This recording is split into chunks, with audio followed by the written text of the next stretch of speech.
Assalamualaikum warahmatullahi wabarakatuh. Saya Nabila Putri dengan NIM 2112213340. Dasar-dasar komunikasi organisasi. Komunikasi organisasi itu sendiri merupakan bentuk pertukaran pesan antara unit-unit komunikasi yang berada di dalam suatu organisasi. Selanjutnya yaitu organisasi informal. Terjadinya organisasi informal karena adanya tujuan bersama secara tidak disadari. Poin penting ada di organisasi informal ini meliputi perbedaan organisasi formal dan informal, ciri khas, sifat, alasan dibentuk, kelebihan dan kekurangan, serta pembagian organisasi informal. Selanjutnya yaitu mengenai pendekatan subjektif dan pendekatan objektifis. Pendekatan ini dapat dilakukan terhadap organisasi dan lingkungan, serta adanya pengaruh dan masalah dalam organisasi.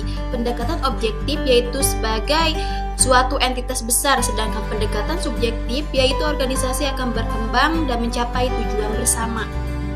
Selanjutnya yaitu mengenai perilaku organisasi dan kepemimpinan serta pengambilan keputusan.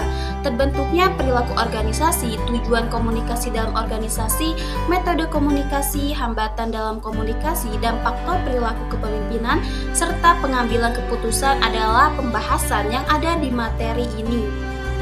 Sasaran dan keefektifan organisasi. Sasaran ini memberikan pengakuan legitimasi terhadap perlunya organisasi berdiri, memberikan gambaran mengenai arah pengembangan organisasi. Jenis sasaran ini berupa sasaran sekunder, primer, dan sasaran aktual organisasi.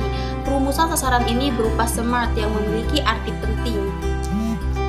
Pendekatan pada komunikasi organisasi. Menurut Goldhaber, pendekatan ini berupa ilmiah, kultur, human relation, dan sistem. Selain itu, dari Meller, pendekatan ini adalah pendekatan klasik, human relation, human research, pendekatan sistem, pendekatan kultur, dan pendekatan kritikal. Selanjutnya yaitu teori struktural, transisional, dan mutakhir. Yang pertama, teori struktural klasik mencakup pada mementingkan stabilitas dalam kurun waktu tertentu, cenderung memusatkan perhatiannya pada akibat-akibat yang tidak diinginkan, memandang realitas sebagai sesuatu yang objektif dan independen, memisahkan bahasa dan lambang dari pemikiran serta bahasa harus sesuai dengan realitas. Teori ini berkembang dalam 3 aliran, yaitu teori birokrasi, teori administrasi, dan teori manajemen ilmiah. Yang kedua yaitu teori transisional. Yang pertama ada teori kewenangan, teori hubungan manusiawi, teori fusi, dan teori peniti penyambung. Selanjutnya teori mutakhir, teori perorganisasian, teori kultur organisasi, manajemen by objektivis, dan teori mahkamah ala Jepang. Selanjutnya yaitu paradigma pengembangan sumber daya manusia. Paradigma pengembangan sumber daya manusia ini merupakan materi yang menjelaskan mengenai paradigma yang terdapat pada HRD dan performance dan learning. Memiliki beberapa teori, diantaranya teori hierarki kebutuhan Maslow, teori XY, Geiger, dan teori 4 sistem Likert. Selanjutnya yaitu mengenai komponen komunikasi organisasi. Komponen komunikasi organisasi ini memiliki proses pembahasan materi mengenai struktur organisasi, bentuk struktur organisasi, saluran komunikasi, komunikasi internal, komunikasi eksternal, model komunikasi, subsistem jaringan komunikasi organisasi, dan yang terakhir yaitu pola jaringan komunikasi.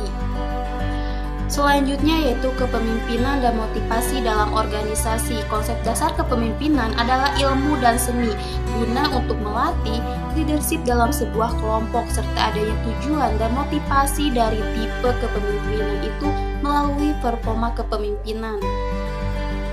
Budaya organisasi. Budaya organisasi adalah suatu proses yang dilakukan dari generasi ke generasi. Tidak hanya itu, budaya harus memiliki cara komunikasi dengan negosiasi dan pertukaran sistem simbol, serta tahu cara mengelola keberagaman budaya agar tetap eksis dan dapat melakukan komunikasi secara efektif. Selanjutnya yang terakhir yaitu mengenai iklim komunikasi organisasi. Iklim organisasi perusahaan dapat berpengaruh terhadap sikap maupun pandangan karyawan yang berawal dari lingkungan organisasinya. Pendekatan organisasi yang dilakukan, adanya faktor yang mempengaruhi iklim organisasi dari pemimpin maupun karyawan, serta adanya dimensi pengukuran berupa unsur, faktor, sifat, dan karakteristik variabel iklim organisasi.